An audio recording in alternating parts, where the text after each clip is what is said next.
അപ്പൊ അഖിൽമാരാര് സംസാരിച്ച കുറെ കാര്യങ്ങൾ, അഖിൽമാരാർ സംസാരിച്ച കാര്യങ്ങളിൽ ശരിയുണ്ടോ തെറ്റുണ്ടോ എന്ന് ജഡ്ജ് ചെയ്യാനോ അല്ലെങ്കിൽ അതിന് വിലയിരുത്താനോ ഞാനിപ്പോ നിൽക്കുന്നില്ല.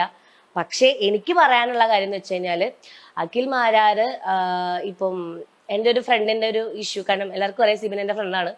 അപ്പൊ ആ ഒരു ഇഷ്യൂല് പേഴ്സണലായിട്ട് നമ്മൾ ഒരാളുടെ അടുത്ത് വിളിച്ചിട്ട്, ഇപ്പം എൻ്റെ അടുത്തും കുറെ പേര് പേഴ്സണലായിട്ട് സംസാരിക്കും. ഇപ്പൊ നിനക്ക് എന്തെങ്കിലും പ്രശ്നം വരെ, അപ്പൊ ഇപ്പൊ നീ എന്റെ അനിയത്തിയാണ്, അപ്പൊ നീ എൻ്റെ അടുത്തൊരു പേഴ്സണലായിട്ട് ഒരു ഇഷ്യൂ വന്നിട്ട് ചേച്ചി ഇങ്ങനെയാണ്, അല്ലെങ്കിൽ എനിവേ നിന്നെ സമാധാനിപ്പിക്കാൻ വേണ്ടി ഞാൻ സംസാരിക്കുന്ന കാര്യങ്ങൾ പെട്ടെന്നൊരു ലൈവില് ഒരു അനുവാദം കൂടാതെ സംസാരിക്കുമ്പോൾ ഇതിന്റെ കോൺസിക്വൻസസും കാര്യങ്ങളും അനുഭവിക്കുന്നത് ഇപ്പുറത്തെ സൈഡാവും.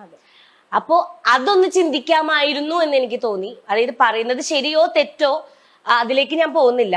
പക്ഷെ ഒരാളെ പറ്റി പരാമർശിക്കുമ്പോൾ അദ്ദേഹത്തിന് അത് കംഫർട്ടബിൾ ആണോ, ഞാൻ സംസാരിച്ചോട്ടെ ഈ വിഷയം, അല്ലെങ്കിൽ അങ്ങനത്തെ ഒരു ടോക്ക് നമ്മൾ പൊതുവെ ചോദിക്കില്ലേ. അപ്പോൾ അതുണ്ടായിട്ടില്ല എന്നാണ് എനിക്ക് തോന്നിയത്. അതുമല്ലാതെ ഇപ്പം ഒരുപാട് പേര് ആ ഇഷ്യൂവിന്റെ പേരിൽ ഈ ഒരു വ്യക്തിയുടെ പേരെന്നെ എടുത്ത് പറയുമ്പോൾ ഈ ഒരു വ്യക്തി അതിനെപ്പറ്റി റിയാക്ഷനും ചെയ്യുന്നില്ല. കാരണം ആൾക്ക് ഇതിങ്ങനെ കേട്ടോണ്ടിരിക്കുമ്പോൾ ഒരു മെന്റലി എന്താ പറയാ ഡൗൺ ആവും നമ്മള്. ഒബ്വിയസ്ലി സിബിൻ വിളിച്ചായിരുന്നോ ഈ ഇഷ്യൂ അഖിൽമാരന്റെ ഇതൊക്കെ കഴിഞ്ഞതിന് ശേഷം?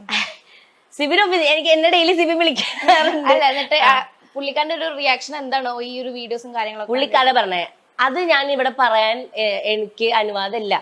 കാരണം അത് സിബിൻ എന്നോട് പേഴ്സണലായിട്ട് പറഞ്ഞ കാര്യങ്ങൾ എന്തും ആയിക്കോട്ടെ, ഹാപ്പി ആണോ സാഡ് ആണോ എന്നുള്ളത് എന്തും ആയിക്കോട്ടെ, അത് സിബിനായിട്ട് വന്ന് പറയുമ്പോൾ സിബിൻ പറഞ്ഞോളും. കാരണം ഇപ്പൊ ഞാൻ തന്നെ സിബിന്റെ കാര്യം ഇപ്പൊ പറയുകയാണെങ്കിൽ ഞാനും ആളും തമ്മിൽ ചെയ്യുന്നതിൽ വ്യത്യാസമില്ലല്ലോ.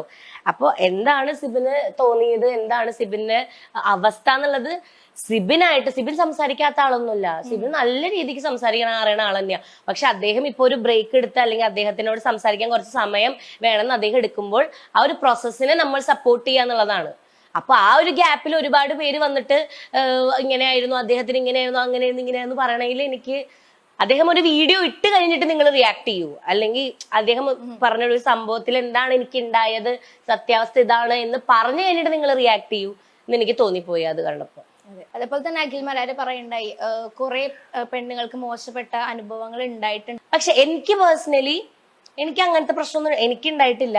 അപ്പൊ ആ ഒരു സത്യാവസ്ഥയെ പറ്റിയിട്ട് എനിക്ക് യാതൊരു അടിസ്ഥാനമായിട്ടൊരു അറിവില്ലാണ്ട് ഞാൻ അതിനെ പറ്റി സംസാരിക്കുന്നതിൽ ഒരു അർത്ഥമില്ല എന്നുള്ളതാണ്.